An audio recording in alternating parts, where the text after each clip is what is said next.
Shiko, this is the call. That was scary.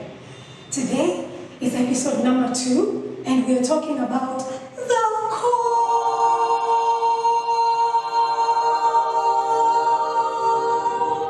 Yes, the ministry call. How do we get called into full-time ministry? I know many of you have asked, how do we get called to full-time ministry? Do we have this earth-shaking, life-shattering call from God, this earth-shaking voice from God? Do we have visions? Do we have dreams to tell us this is the direction that we need to go? But you know what? Today we get to answer that question as I talk to 4 beautiful women about how they received their call and what was their response. So join us on DTMT doing the ministry thing. Remember to subscribe on our YouTube page, ICC Mombasa. Follow us on Facebook on International Christian Center for more of these videos. God bless you and welcome to DTMT.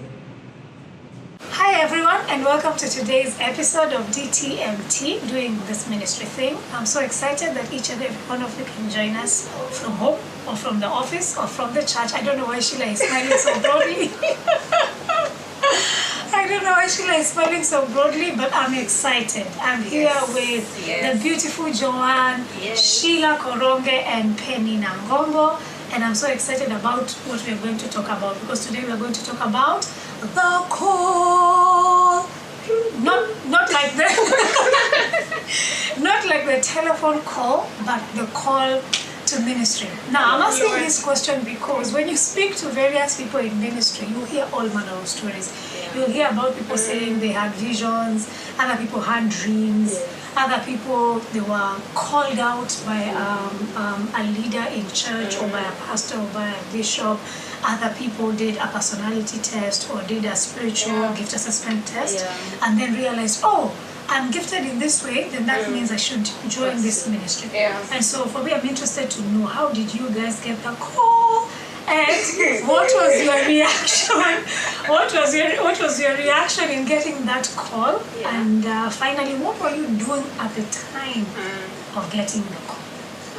Any one of you can begin. That's interesting.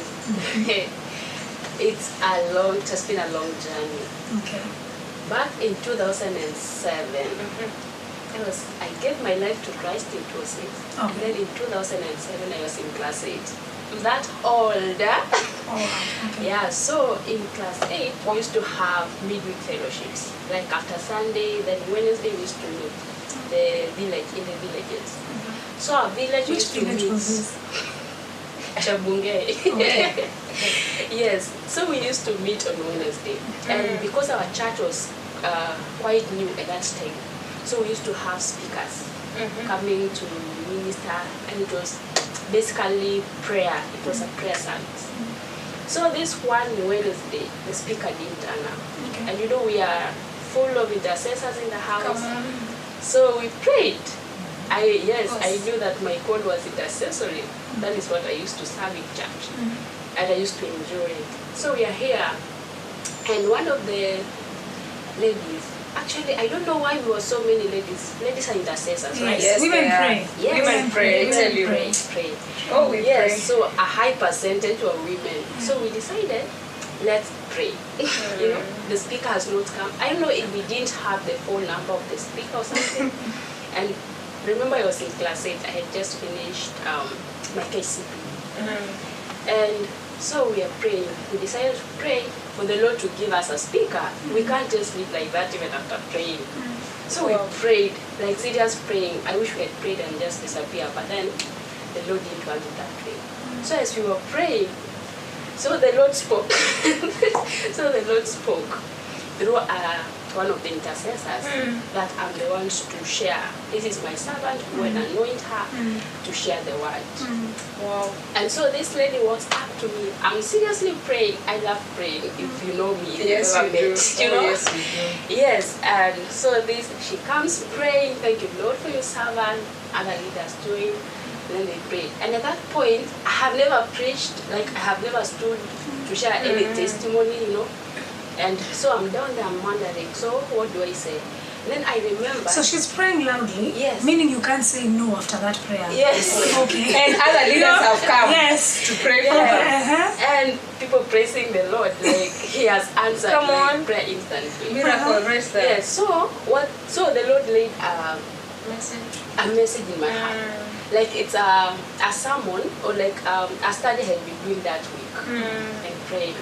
And he laid it in my heart. And then all of a sudden, no, of course I didn't think that time like, so you were preparing me for this. There was no time for that. So people sat down and they're like, yes, come and share. Out. That was my first time.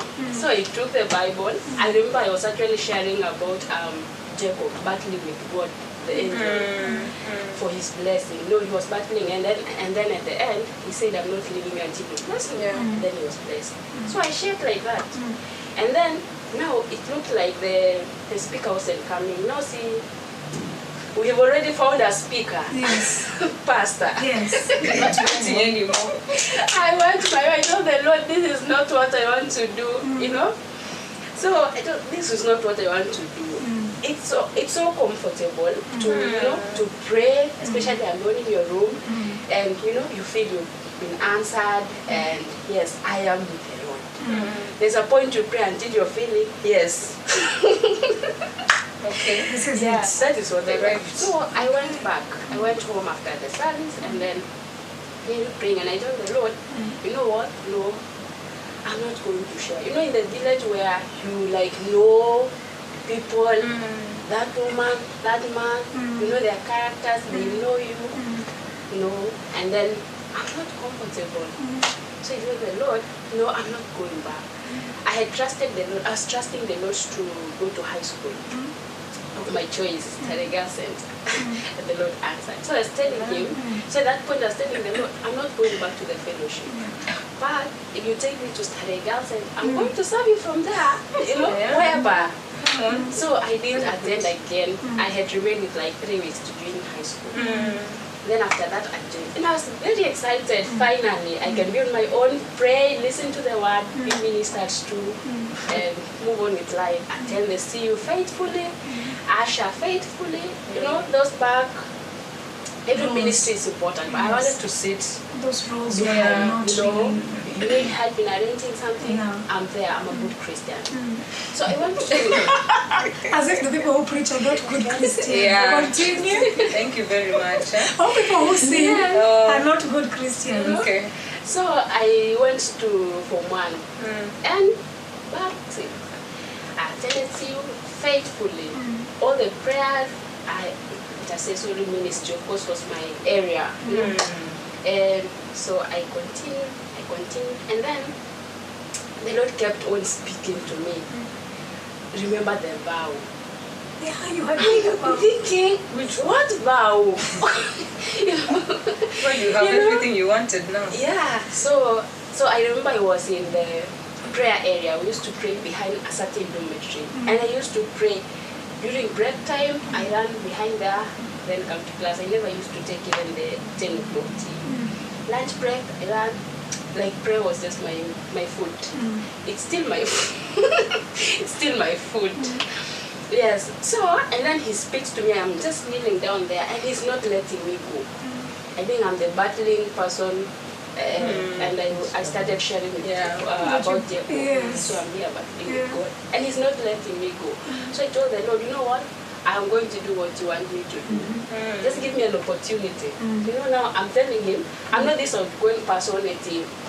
May I service lead today? May I preach? May I? I am the Just give me that anointed you have been waiting opportunity. for. Yes. Just give me an opportunity. And literally, the wind blew, and then when it was blowing, it wiped away the pain I was feeling. Wow. And I knew that was it. That was it. And then so I went back to class. So at 5:30 we used to have the prayer service, like intercession for like 30 minutes to 1 hour. So this prayer coordinator walks to class. I was seated behind that Gioni. I used to sit in between. So she comes, looks around, then she calls me. So I went and Joan, do you mind preaching today during our prayer service?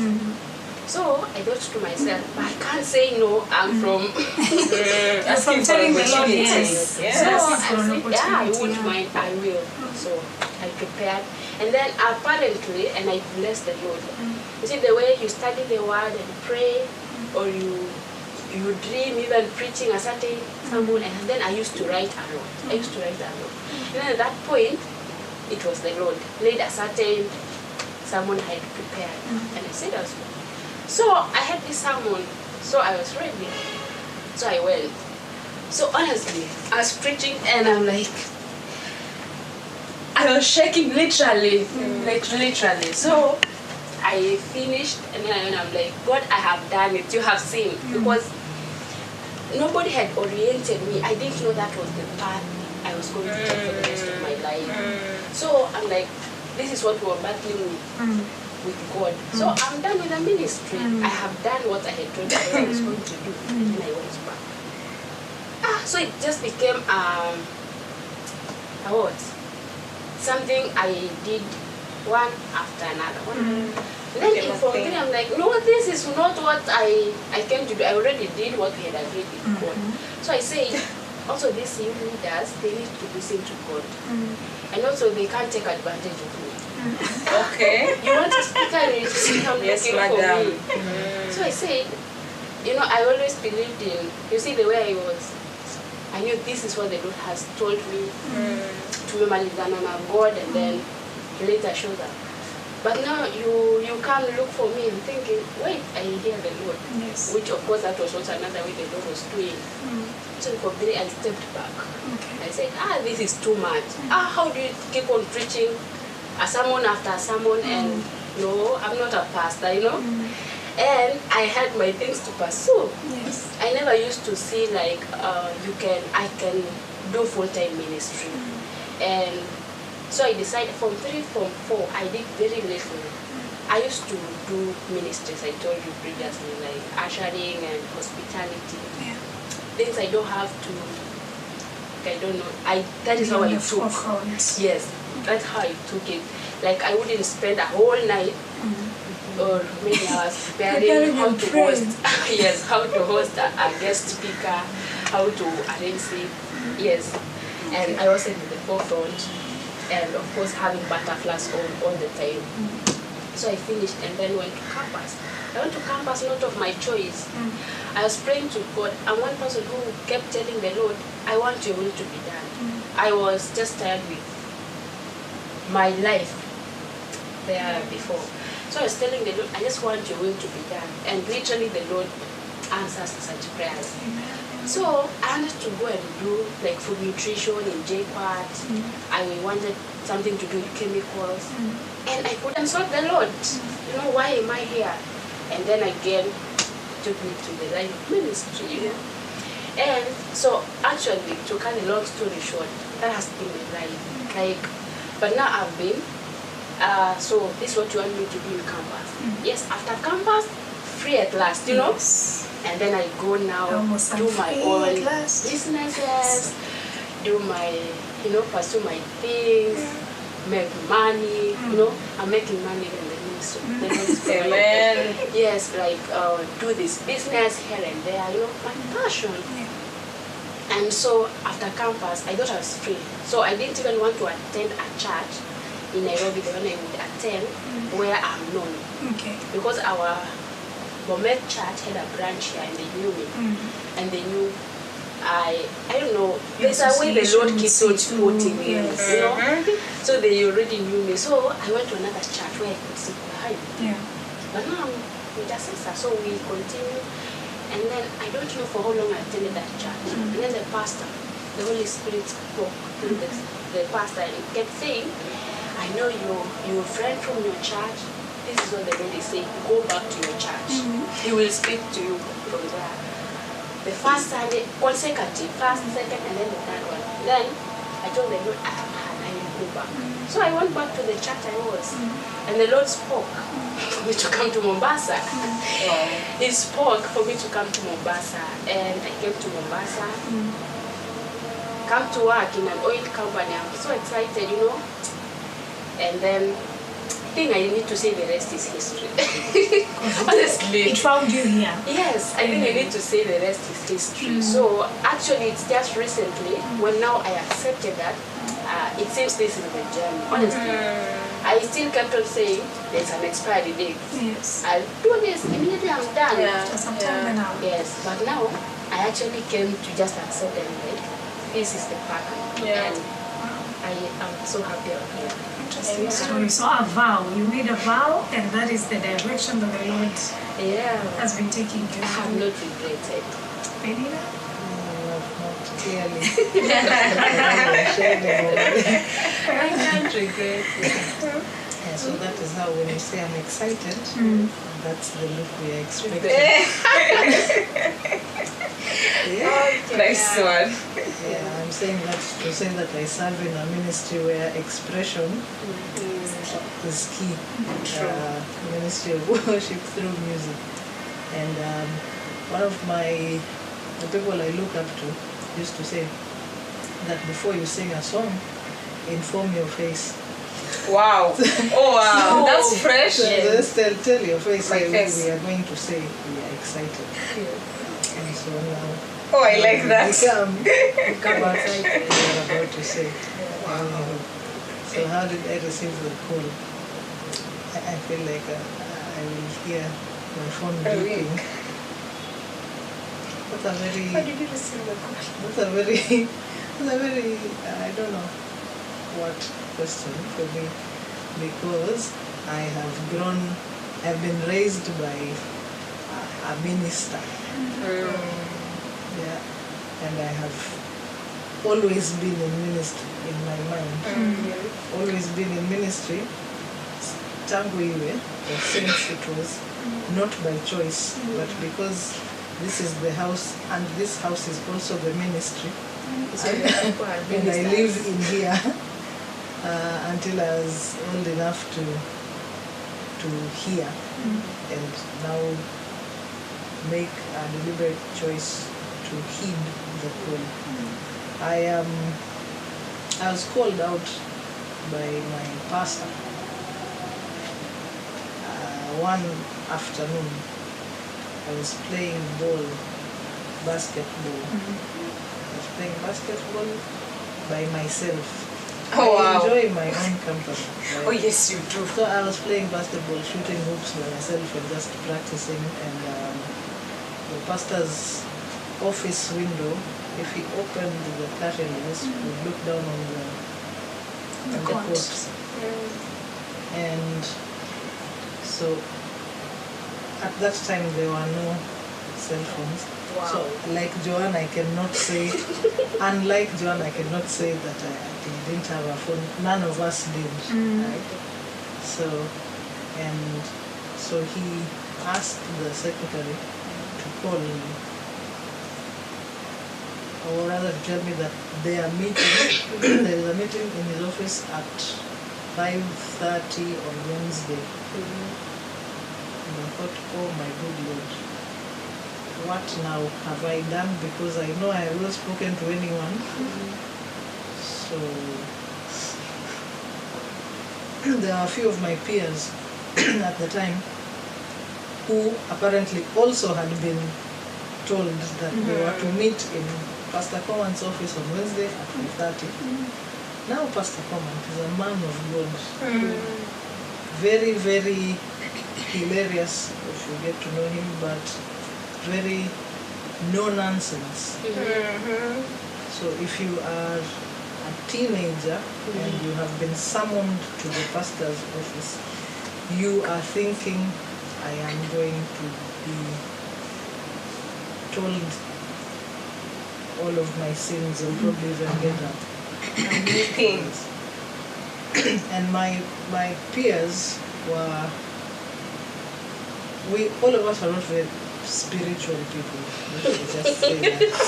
Christians. Yeah. Clearly, yeah. Our names were English and by default Christian. But everybody liked doing what they were doing. Yeah. I don't want to say what, because you might know them, or it might be you and you're watching us, so I didn't speak about it. But there was huddles in the corridors and like, you have also been called by pastor. Oh my gosh, you have also been called by pastor. And so we went into an office, not unlike this one, and everyone was sitting there. And pastor came and said, "We are beginning our worship team." Wow. Like we're beginning our worship team. You and you. Yeah, you. So you are going to be the singers in that worship team. Therefore, here is what we are going to be doing. Like today, we are spending this time from now until 7 o'clock praying. Thinking, I was shooting hoops. and the others were thinking about What they the were things doing, that yeah. they would have been doing. And so you have never been told that now we are praying. So now we are praying. From 5:30 to 7. Yes. Oh my goodness. And then that's what we will be doing. Then on Saturday afternoon you will come to practice, and then you will stand over there and you are the worship team. Yeah. So that is a short story of how we received the call. And we left You in were the evening literally called out. thinking, me, I'm sorry for myself. I don't like to talk to people. I do not speak loudly. I speak very slowly. I don't even sing. First, where have you heard Yeah, I me wanted to sing? ask you, did you consider yourself like a singer? No, I didn't consider Did you play any myself anything instrument? at the time. I didn't play anything. I didn't sing. Oh, wow. I love music, but for myself, for listening, not for the general public. But Pastor Coleman said we're starting a worship team. There used to be a church choir and what, but he said, yeah, those ones will be singing choir things, but we are going to be the 5 of you will be the team. And he'd lead himself. Okay. And so you'd stand there and sing backup. And so we did a lot of discipleship things. I remember this experience, and I do this to my team even now, because that is what was done to me. But this is where I first saw something like this. We sang, I will lift up holy hands and magnify his name and worship him. But we were seated, and now we're just trying to find harmonies and what we sang. And Pastor stopped the song and said, if you don't have hands, you can sing that way. But you are never ever going to sing about doing a thing that you are not doing it. Yeah. And we're like, see, you are singing. Let us lift up holy hands. Well, it's Sunday, we will lift them. Right now. But Right now now we're we just are practicing. practice, we are lifting holy hands for us. They are not even holy. Yeah.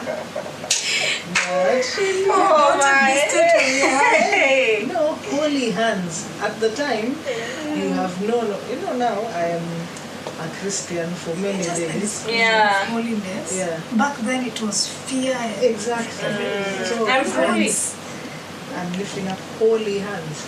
Oh. I sing because you said I sing. Yeah. But then we sat and we were taught, like, the way we're sitting in an interview? Yes. We meet like that and we taught from the one. Tangu, you do not know anything until, yeah. And was the other interesting thing about, well, how did I then begin to be actively participant? Our pastor's wife used to play the piano. At the time we had a piano and a set of drums as the instruments. Yeah. A very good piano. It stayed with us for long. But they belonged to the pastor. Now you know how comes I also have my own keyboard and my own music. So he would bring them to church. We go carry, put, set up, have service, pack them back, and take them home. Because that's what Auntie Sherry, Mrs. Common used to play. That's what his son Jeffrey used to play, and they belonged to them, not to the church. But at one point, Mrs. Common suffered a stroke, and she was out like for a whole year and a half. Wow. So we'd bring the piano, a heavy one, and carry it and put it there. And then there was no one to play it. And after service, we'd pack it up and carry it. And so it's too heavy to bring for nothing. But it was like a sacred thing. People never used to touch that piano, so now you know how I don't like people touching my instruments. But one day I was seated, waiting for the rest to come, and the piano was there. And I started to sing The Steadfast Love of the Lord Never Ceases, and somehow I sat there and I thought, I know exactly what to do to produce that sound from this keyboard. So I went and sat down and I started to play, and I played properly, not like that. And I played as we gather, may your spirit move in us, and I continued to. And then again I saw that curtain open. If you went to the church I did, you know that curtain. And I looked down like the keyboard is playing, but the player is not around, so how is that happening? And so Pastor came down and said, and I said, you could also do this and this. And I thought that was it, because I just felt like playing again. Enter Sunday. I said, yeah, sit there. I was like, yeah, I know one song that I knew somehow. That's baptism by on Hey, that baptism day. by fire. And so this, I remember the song list. It was I Enter the Holy of Holies by Paul Wilbur. And I remember Celebrate, Jesus Celebrate. And I Love You So Much. And some people You're know, making me want to sing. and some people know that those songs, even today, if you play and you play not the thing, I will tell you, no, That's that not is how not I play it. how it is. You'd think I was with Paul Wilbur after You wrote the song. that was the song list, and with our pastor you could not get it wrong. It Yeah. was not a choice. The same thing happened to me with the drums. I used to play the drums in this town. There is a history of one girl that played drums like crazy. But that also happened. The drummer left church. We found another drummer that was not the pastor's son. Pastor's son went to boarding school, and we had this drummer who had all of these airs. And the one who says, if you don't do what I say, I'm not drumming. And one day he just didn't come. And I thought, oh wait, I think I know how that song goes. I don't know how. So it was, so it was lunch break, and I went and I sat on the drum. Then I started to play. And I was told, then you need to be coming. When you come, take the drums out of the strong room, place them there, and practice. Then you are asleep. Did the curtain open again? Check the magic. The veil is torn. The doors free white. So that's how I started to play instruments. Instrument. Wow. I learned to play guitar on my brother's guitar. My brother is a pastor in Mansa now. He's a very strict person. He still is. And Yes. That's snuck a whole topic. and started to Altogether. Yeah, but so I didn't get taught how to play instruments. The Lord, when there was need, ensured that I knew how to do it. So that's the calling. So the Lord is amazing. So you never had, like in all the seasons that you have now served until now, you've never had like that moment where you're like, God, this is where you're, this has just been that journey until now. Yeah, as earlier on, someone was asking me about serving and if I ever think of giving up, and I told them, honestly, I do not consider, and I sound like I'm copying from God, my life worth anything if it is not for serving God. Yeah. I honestly don't know another alternative. Yeah. So we have a vow, we have a calling out. Yeah. What do we have here? My goodness, we have a concoction of everything. Show us. Yeah. It's just yesterday we were having a discussion in our situ. Our situ is a caring community. It's like cell groups, and we were asking ourselves: how did you know? When is it that you felt as if you were fulfilling God's call over your life? And for me, the reminder was, I grew up. I've been brought up by a God-fearing parents, but mostly my mom is one who was so into church and all that. So all along, we are the ones who used to sing Don Moen songs and Ron Kenoli songs, and Darlene songs, and we used to memorize word by word, and if we start singing, it's like a choir, it's like a choir. It used to be very amazing. So we used to go to Sunday school, do memory verses, know every topic that was taught. And then I grew and became a teenager. I would still participate in church events, I remember there are times I would just walk into Sunday school and I would just want to teach children. And it became a habit. When now there is no teacher, they'll come and call me out of adult church to go teach kids. And sometimes I'll really get frustrated. I'm thinking, why are these people not teaching these children? So I would really get frustrated. I'm thinking they're just giving them juice and biscuit, and they're just telling them about David and Goliath. Every Sunday it's David and Goliath. So I was like, Kwani, the Bible does not have any other story. Was that the movie? I'm like, Kwani, this Bible doesn't it have any other story apart from David and Goliath? So I started having an interest to start getting more stories so that I go teach kids. And then at some point, other teachers came and it felt as if I was not good enough at that moment, so I was never called again to teach. And then so I joined the music team. team. Wow. Yes. I have had a love of music forever. I think it's because of my dad. My dad is a musical person. And then I have some recordings of you in my phone. Yeah, you do. They're not good. So I joined the music team, and then this day, I'm telling you, I have my own special key. And then this time, we were doing practice on a Saturday, so I was told to lead. And I was singing this song. Which song was this? What was the name of this song? I have forgotten, but it's there. So I was singing, I was leading with my eyes closed, I was singing. And then this is in big people's church or small people's adults, church? adult people church. So we were practicing on a Saturday. Okay. And then after the end of the practice, this guy approached me, telling me, hey, when you were singing that song, it seemed as if you're singing like a love song to God. You are so emotional and so, that's not how that's not how it's done.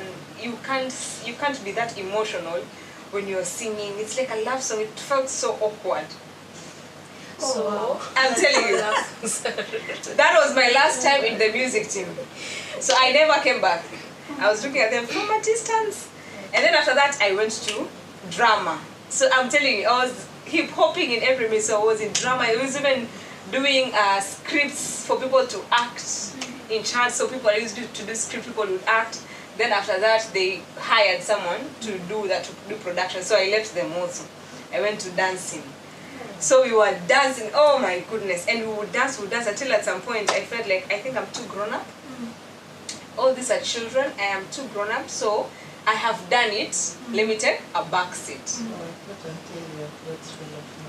And I need to dance like King David. Yeah, well, I think I should have waited until my clothes fall off and I'm dancing for God. So then I took a back seat. Now this is when I become an adult. So I took a back seat and I was like, I think I'm done with ministry. Let me see now what the world has to offer. Because I felt I have done my due diligence. I have served, I have served. This is what my mom wanted. So now let me just experience the world. And then I started working. Immediately I finished fourth form. I went out and started looking for work. So I started working. I got busy. So not even attend. We used to have youth meetings on Saturdays, so I would not attend, because I'm busy. I'm in a working class, come on, So I am getting money. Working people are busy. We are making money. We are busy. What? I don't have time for meetings in church. So I used to just go to church on Sunday, and then now I go to the world. I started drinking and getting into the world and all that. So we'd come on Sunday. When the service begins, when it is almost preaching time, we'd go outside with my sister. We'd stay outside, tell stories. When it is offering time, we'd come back. So when my mom looks back, we are there. So we've been in church. Yeah, working people. So we were like, but mom, you saw us go give offerings. So, So, and then there is this time in my life, something very major happened. As in, I was in sin and all that. And I was caught in an affair with someone. And I remember that day I went home. I cried the whole night and I prayed. As in, that memory is so fresh in my mind. And I prayed and cried and I prayed and I cried. And I remember I told God, if you rescue me from this, I will serve you. I don't know how that is, but I will serve you. That week ended, I was clean. I was like, great, let's go back to life. So I went back to my life. I went back to my life. And then years went in different works, in different addictions. And all through years went. And then I got to a point where I was so depressed. I was weighing, I think, 45 kgs. I was depressed. I was done with, I was in Nairobi that time. I was working in Nairobi. As in, even going to Nairobi was me running away from home. I was rebellious and all this. So I had to come back home. So when I came back home, God brought this friend along my way to just help me. And the purpose of this friend, I know you know this friend. The story about the will be shared in another totally different episode. Yeah, this friend. So this friend, I don't know, we live in the same estate. Our families know each other, but him and I never used to meet. But I had met him at some point. He plays basketball. So there's these times my sister also plays basketball, my elder sister Brenda. She used to play basketball. So I would go to the court to look at them play basketball. And I spotted him. So I had a crush on him. So now this is like 3 years later. So when you get to meet, it's like, well, I have seen you, so can I, so he told me, well, at the end of our friendship, he told me that, you know what, my purpose is to just get you to Jesus. Jesus cleans you up and I dash. My story and yours, because we are of different worlds. So then slowly, I began coming to church. Slowly I began coming to church. I would come, hungover with my red eyes, smelling of alcohol, sitting at the back. Sitting at the back. Sometimes I even had shades on. And my pastor would look at me and think, this guy. And then one day, I did anchor. And then one day, the pastor calls me and tells me, I think you should intern. We have something called internship. I think you should do it. I looked at you, I'm like, excuse you, do what? Internship. You're still drinking. Yes, I was like, you want me to come and be in church every day of my life? I was like, no, I think you're the wrong person. Are you sure it's me you had in mind? Like, yeah, I think it's something that would be good. Just 1 year. I looked at him and thinking, do you know what it means not? And then this is what turned me off. That will not be paying. It is on a volunteer basis. I was like, I've been looking for money all my life, literally. How do you tell me that I'm coming to work for free? There is nothing for free in this world. So that was at the back of my mind. So I was like, okay, so with respect, like, I will think about it, sir. I'll not pray about it because I don't know how to pray about it. So I'll think about it and then I'll get back to you. But then that was it. 2 months later, I get into an accident. We had gone for team building in Nanyuki with some friends of mine. So I get into an accident. And I think that was like the 3rd time I heard God since that time in my life. I heard God say, ask me, have I now got your attention? Oh. I was like, you know how you're like, what is that? And he asked me 3 times, have I now got your attention, Sheila? I'm like, what do you mean? I'm like, have I got your attention? I'm like, yes, you have. What do you want? Serve me. And that was it. I remember coming back. That Sunday I came back because I was at home because of the accident, no fatal injuries or anything. So I came back, and that Sunday when I came back, it was Communion Sunday. I remember I broke down, and the person who prayed for me was you. And I remembered you even, the things that I had you spoke about were just, remember, you actually, I think you prayed and told me, remember what you have told God before. Remember, you are here in this moment because God has brought you this far because of what you had told him before. And then the Lord reminded me of that vow I made that night. That God, if you rescue me from this, I will serve you for the rest of my life. And I was like, no, it can't, as in really, this is like 5 years before. You know, 5 years later, I am in this place. Now I'm not, it's not sinful, it's brokenness of, I want a different, I want God, you know. I was broken then because of sin and everything I was engaging in, but now I'm broken because I don't know any other life. I want God to just walk in with me from here. And so I got into internship. It was the craziest year of my life. Was internship with Crazy for all of us. oh my who know you. goodness. It was a telling- season of learning. I'm a telling process everybody, of being, you guys, everyone here has a different version, but my version is I was a good girl. Yeah. Emphasis on my emphasis version. on my version. It's okay. Yeah, so it was a beautiful, it was a trip and a half, I tell you. And right now, I enjoy it. As in, the call, it didn't come easy, but just accepting it Your before and after. passport photo That is. for that year of internship and the one for this year, you look younger now. It's true. Yes, I remember we've compared Oh my our passport goodness. photos. You look Oh. younger, Hush, you hush, look hush. fresher. The Lord has I a look- new height. You're going Revived. places, I look like I have a destiny too. Then Yeah. it's like you had a one-way ticket to I remember there's a time a place where no one wants to go. my boss found my passport. You were doing for insurance, health covers. Yeah. And so now he was going through the passport photo. And then he got to me and was like, who's this? Yeah, exactly. And then you saw, but that's like, That's no, we don't have this person. Who's this? That's Wow, who's that's what? how huge the difference. So the is. before and after is incredible. Yeah, so a vow and being called out. Literally. For me, allow me to just make mine very, very brief. For me, I yearned to speak to people.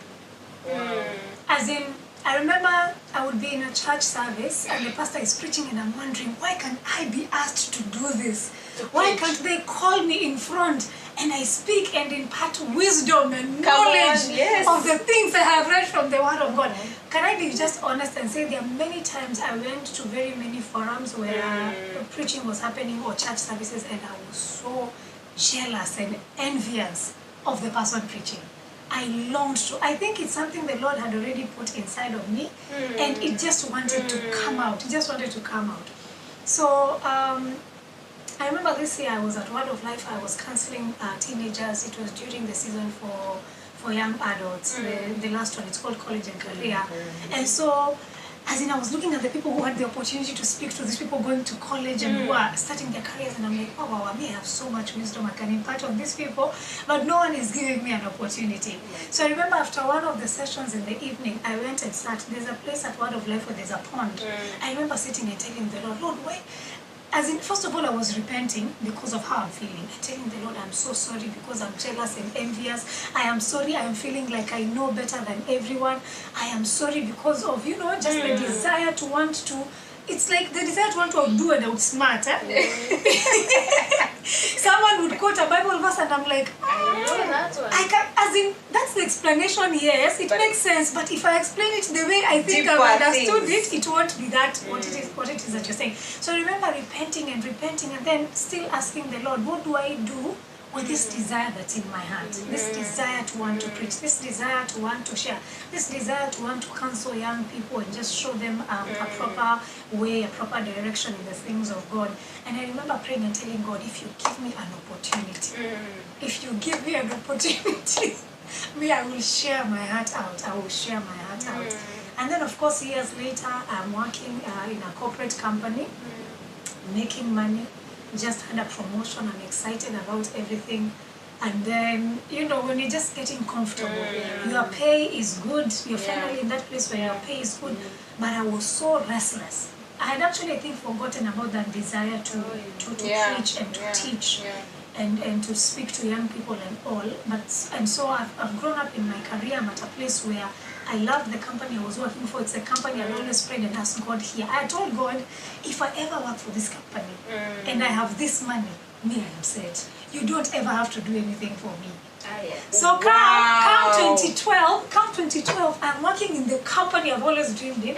I'm earning the money and I have the position I've always wanted. And I'm like, what next? After this, what next? What's there to pursue or what to pray? I would go to pray and I don't know what to ask the Lord, because I'm like, I have the money and I have the career and I have I live in the neighborhood I would love to live in, so me I'm set. And so I became very, very restless that I didn't have something more. And so I started praying towards that and telling the Lord, I need something more. I can't be content. This can't be it. And so I remember our pastor then seeing a flyer on Facebook. I remember writing to him. Was he even my pastor then? I don't think so. I would come to this church and go back to my church. Come to this church and go back to my church. But this specific pastor was on Facebook. So I remember writing to him and telling him, please pray with me. I'm really restless concerning the next 10 years or the next 5 years of my life. I don't know where I'm headed. I don't know what I want, but I know I'm restless. I feel like I've come to the end of where I wanted to get to, and I have nothing else to look forward to. And so I'm becoming restless. And so I remember him praying with me, and after I think a couple of months, sent a flyer and said, hey, we're doing this internship. Is it something you would consider? And I remember taking some time to pray about it. I remember telling God, okay, I am taking this internship. And of course, like Sheila, it has no money. But the Lord had sorted me financially, so I was good. But I remember telling the Lord, I have worked, because I started working when I was very young. Lord, I have worked for almost 10 years. I am giving you 1 year to tell me what you want with my life. I am going to do this internship. I'm going to give the Lord 1 whole year, from January 1st to December 31st. After that, if the Lord, you haven't spoken, I'm coming back to the corporate and I'm going to make it big time. I'm going to go back to school if I have to and get a master's degree. I'm going to do everything that it takes for me to now really go to the top, to wherever top used to be. I didn't even know what top was. I didn't even know what top was at that point. And so I came for internship, and the more I did internship, the more the call for me and ministry was confirmed. The more I desired to take up roles in ministry, the more I desired to counsel young people. And I remember at the end of the year, this was around December 27th, because internship had ended and we had closed office and everyone had gone. And I told the Lord, the only way I will come back to full-time ministry or to any kind of ministry is if they call me. They call me and say, we want you to go on to the next year.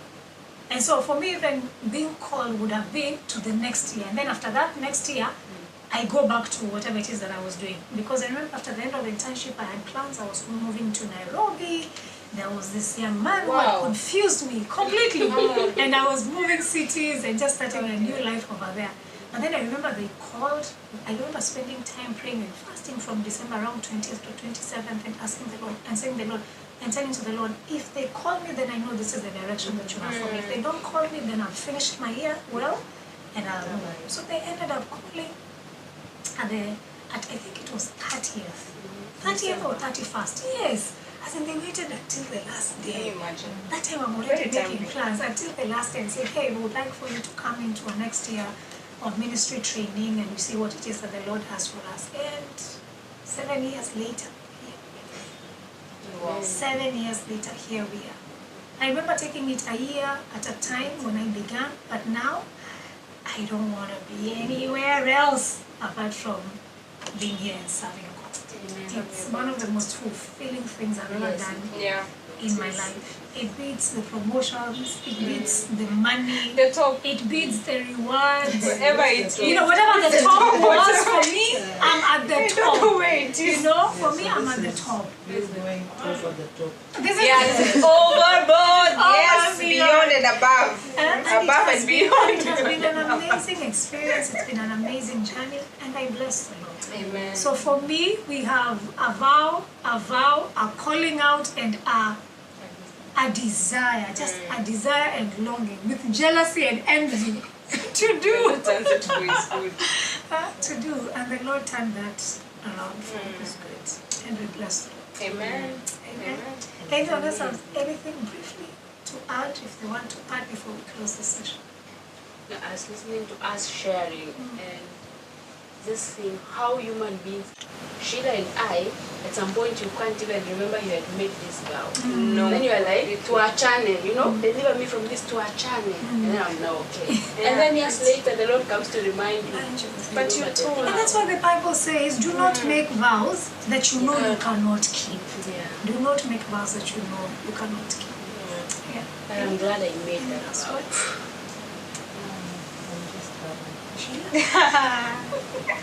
For me, what amazes me is how God loves His children and how He orders the steps of His children. Because God can call you from everywhere, from a basketball court, from in the middle of an affair. You know, I was going through. As in, God picks you from anywhere, Yeah, true. and He watches over you. You know, like how it's called a hawk. Eh? You know how The hen watches you over know us. He watches over you until when it's ripe for you to get into everything He wants for you, and He just shows up, and you know this is it. Even when you want to get out, He reminds you, no, This is what you this is said. what. So This is the desire you have. God And so is the Lord amazing. ends up fulfilling the desires of our Yes, hearts. He does. So He does. we are so grateful that you could join us Yep. for this episode of The Call. And there's so much, so much more we will share in the next Yes. episodes concerning the same. And so if you're at home and someone is calling you out into something when it comes to ministry, or you've made a vow before Yeah. that you're remembering right now, or just go back to your journal and see the things that you told God. If you do this for me, I promise I'll do this for you. Maybe that's the direction that God is leading you. If you have a hunger, a desire, or you feel jealous and envious of people preaching and you wish it was you, I believe that is a thing that God placed in me and God has placed in you. So just pray through it and ask the Lord to order your steps, so that you may enter into the ministry that He has for you. One thing I've come to learn is that it's important not just for the ministry you're entering, but also to enter at the right timing. Yes. If you enter at the wrong timing, it's going to be something else. Yep. You know, it's just going to be a huge mess. So the right timing is also important. So pray through it, and we'll be praying with you. If you have any prayer requests or any comments concerning this segment, please comment down below and be able to pray and respond to you. Yes. God bless you. We love you, and see you on the next episode. Bye. Bye bye. God bless you.